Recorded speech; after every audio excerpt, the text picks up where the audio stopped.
Mick Cronin adds another depth piece to the front court in the transfer portal.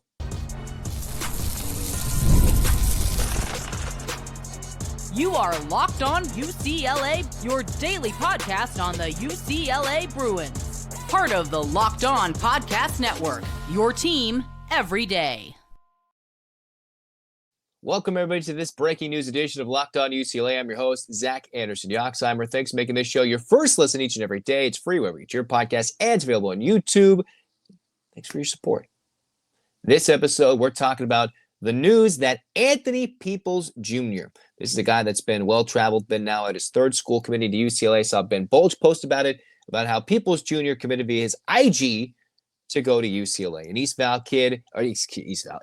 kid, went to Corona Centennial. Another high school teammate. All Mick Cronin's trying to do is make this Corona Centennial North, to UCLA. You make it, all right, let's go. Centennial in Westwood. You bring Donovan Dent. You have Eric Freeney, a redshirt freshman. You got Anthony Peoples Jr., who was hurt, didn't make a lot of appearances in his 24-25 campaign. So he's a guy that's 6'9", a little, guy that's just, we're trying to figure out what the depth piece is here. I would think Jamerson might go first. You might think that Booker would get on the court first. UCLA could go small, but this is a guy that won a state championship with UCLA's leading man in the portal in Donovan Dent in 2021 with Corona Centennial. So you hope the kid, after 33 games with 2 starts in 23-24, led his team in blocks. This is a guy that's going to come off the bench from Lewis Clark State, coming from North Carolina Central University after being hurt this last year in 6 games played. He's not coming with a lot of experience at this highest Big Ten D1 level, so it's an upgrade. I think what Mick Cronin's banking on is, hey, we need some depth in the backcourt. We don't have a lot of players after Jamerson, after Booker. If you're going Bilodeau with the 5, it's not like UCLA is bringing somebody 7'3", 6'10", off the bench to come handle when the guys are, too big for them to post. There's no William Kyle. This is where it would have been extremely helpful, unless UCLA was the one that said, Kyle, maybe find somewhere else to go. If they were able to keep William Kyle, I think he could have had some fun run time. I know he was a bit of a project offensively, couldn't make any free throws, but his defensive, his athletic ability, his energy rebounding the basketball on the defensive end, I think could have helped UCLA this year for the former Bruin turned transfer, like many of these UCLA players were from last year's squad. Now, are we expecting Peoples Jr. to make an immediate impact? I'm not sure. He would be heading in as what I believe to be a redshirt junior, medical redshirt, after only playing 6 games last season. So after Lewis Clark State going to North Carolina Central, coming to UCLA, it's an interesting look for Mick Cronin, maybe banking on some growth on the depth piece and saying, hey, this is an opportunity you might not get elsewhere, coming to UCLA and utilizing your athleticism, looking for a new home. I wonder where he fits into the rotation, if at all. But, maybe there's bigger surprises. Maybe this is the steal of the offseason. I'm not going to highlight that necessarily right now. This is a guy who might, at the beginning of the season, be very buried on the depth chart. And if things go very wrong for the Bruins at the center position, where Booker's not panning out from Michigan State, Jamerson is not working out, if the Bilodeau small ball lineup's not working out, then I think they might go to Peoples Jr., who has yet to put on a lot of tape at this level of college basketball. But he finds a new home. Mick Cronin says, all right, let's go after this. And I hope he knows what he's doing making this happen. All right, this is an interesting transfer in, and this is where UCLA is trying to pick up the pieces, build players who can turn into a center or be serviceable for Mick Cronin's defensive demands.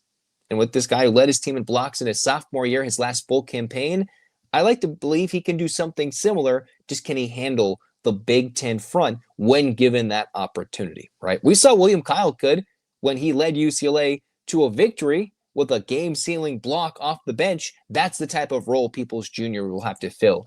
A lesser version of a William Kyle III from last year is my perspective on this. And that wasn't a big role, but at some points it was a significant role, leading to UCLA to a victory over Iowa, game-sealing block, maybe big minutes in a later season game, or when the Bruins have traveled a lot during Big Ten play. So we might not see a lot of him early, but maybe he develops over the course of his career at Westwood, however long it might be. He's a state championship winner at the high school level. That's got to mean something. High school teammate of Donovan Dead. Maybe that chemistry can turn into something on the court. That can't be overlooked, but it also can't be overstated and said, hey, he's going to come in and put in 15 and 5 and 15 and 10. That's just not what I expect right away, and that's just my honest opinion about this. So we hope the best. The latest incoming Bruin after a busy April, busy end of March, when the portal opened, when the season ended, they're just a little dormant. And just because these guys are in the portal and the window's closed doesn't mean they can stop committing. And the UCLA Bruins get one now in early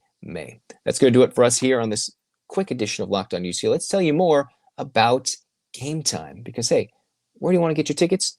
It's most definitely Game Time. There's nothing like the atmosphere of an NBA playoff game. Every bucket, every defensive stop, every moment feels huge. It's electric in the arena, and with Game Time, you can be a part of it without the stress of last-minute ticket hunting. Game Time makes it fast and easy to get those playoff tickets, even when the demand is sky high. Prices actually on the app go down as tip-off gets closer, and their deals, last-minute deals, up to 60%. That Game Time can save you. For me, when I was trying to get tickets to, some big-time playoff games in October for myself, that was huge. And when you're looking at some of these big-time opportunities in the NBA playoffs where all these tickets, these resale prices are going through the roof, Game Time can save you with that last-minute ticket hunting. Take the guesswork out of buying tickets with Game Time. All-in pricing means there's no surprise fees at checkout, so you can see what you pay already. Download that Game Time app, create an account, use the code LOCKEDONCollege for $20 off your first purchase. Terms apply. Again, create an account, use the code LOCKEDONCOLLEGE, LOCKEDONCollege for $20 off. Again, download Game Time today. Last-minute tickets, lowest price guaranteed.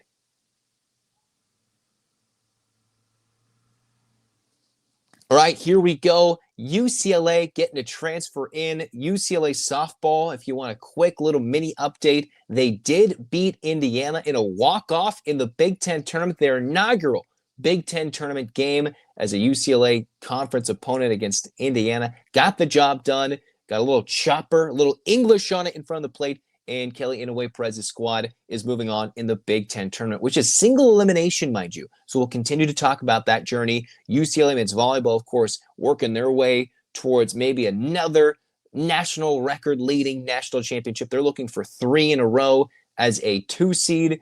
We'll talk about all that and more here on Locked On UCLA. So get your hands up, Bruins fans. 8 clap time. And 1, 2, 3, 4, 5, 6, 7, 8. UCLA. UCLA, fight, fight, fight. This has been Locked On UCLA. Zach signing off. Go Bruins.